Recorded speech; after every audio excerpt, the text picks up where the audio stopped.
আসসালামু আলাইকুম। কেমন আছেন সবাই? নিশ্চয়ই সবাই ভালোই আছেন। আমরাও ভালো আছি আলহামদুলিল্লাহ। কিন্তু আমি সকাল সকাল নাস্তা-টাস্তা করেই রান্নাবান্না করতে চলে আসলাম। তো আজকে আমি বাঁধাকপি দিয়ে একটু চিকেন রান্না করব, মানে মুরগির মাংসটা রান্না করব। তো বাঁধাকপিটা আমি খুব সুন্দর করে কেটে নিচ্ছি। তো খুব বেশি চিকনও করব না, আবার অনেক মোটাও করব না, একটু চাকচাক করে কেটে নিব। তো বাঁধাকপি পাতাকপি যে যাই বলুক একটা বললেই হলো। তো আমি দুইটাই বলি, আমার মুখ দিয়ে যখন যেটা আসে সেটাই আমি বলি। অনেকে বাঁধাকপি বলে, অনেকে পাতাকপি বলে, যাই হোক। তো আমি খুব সুন্দর করে কেটে টেটে একটু কিছুক্ষণের জন্য একটু ভিজিয়ে রাখবো। তো আমি সবসময় সব তরকারি আগে কেটে কিছুক্ষণ ভিজিয়ে রাখি, তারপর ধুই। তো পাতাকপিটাও আমি ভিজিয়ে রাখলাম। তো তারপর আমি একটা কড়াইয়ে তেল গরম করে নিলাম, আর কিছু গরম মশলা দিয়ে দিয়েছি, আর তারপর একটু পেঁয়াজটা দিয়ে দিলাম।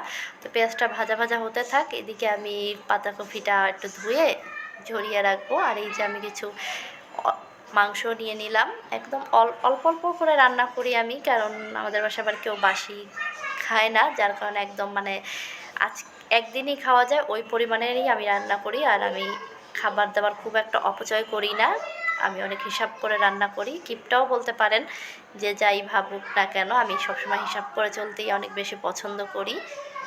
তো যাই হোক, আমি মশলাটা খুব সুন্দরভাবে কষিয়ে নিব। আর একটু আদা রসুনও দিয়ে দিলাম। আর এই রান্নাটা না আমার আম্মুর হাতে অনেক বেশি মজা হয়। তো আম্মু আগে রান্না করতো, ছোটোবেলা থেকেই খেয়েছি, অনেক বেশি মজা লাগতো।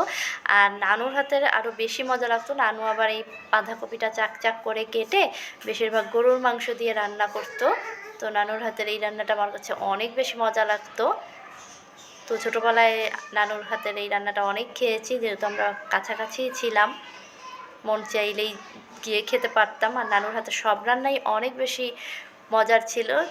মানুষটা এখন আর হয়তো আমাদের মাঝে নেই, কিন্তু তার প্রতিটা রান্নার স্বাদ, প্রতিটা কথাই আমার মনে আছে, আমাদের সবারই মনে আছে, প্রতিটা মুহূর্তেই মনে থাকে। তো যাই হোক, যেখানেই থাকুক ভালো থাকুক, আল্লাহ তাকে বেহেস্ত নসিব করুক। কারণ অনেক আদর ভালোবাসা দিয়ে আমাদের বড় করেছে, যেহেতু আমরা কাছাকাছি থাকার কারণে আমরা একটু বেশিই নানা নানুর খালাদের আদরটা পেয়েছি। আলহামদুলিল্লাহ অনেক ভালোবাসা পেয়েছি নানা নানুর কাছ থেকে। তো যার কারণে প্রতিটা মুহূর্তেই কিন্তু নানা নানুর কথা আমাদের মনে পড়ে।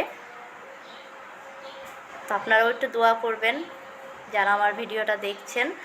তো যাই হোক, আমি কথা বলতে বলতে কিন্তু মশলাটা খুব সুন্দর করে কষিয়ে, মাংসটাও খুব ভালোভাবে কষিয়ে নিয়েছি। তারপর বাঁধাকপিগুলো দিয়ে দিয়েছি। বাঁধাকপিগুলো একটু ভালোভাবে কষিয়ে আমি অল্প পরিমাণে একটু পানি দিয়ে দিয়েছি। নামানোর আগ দিয়ে আমি কিছু কাঁচামরিচ, ধনিয়া পাতা, একটু জিরা গুঁড়ো দিয়ে দিয়েছি। তো আমার রান্নাটা কিন্তু কমপ্লিট। তো আম্মু আর নানুর মতো না হলেও মোটামুটি ভালোই হয়েছে, যেমনই হোক আলহামদুলিল্লাহ। তো আজ এই পর্যন্তই। ভালো থাকবেন সবাই। আল্লাহ হাফেজ।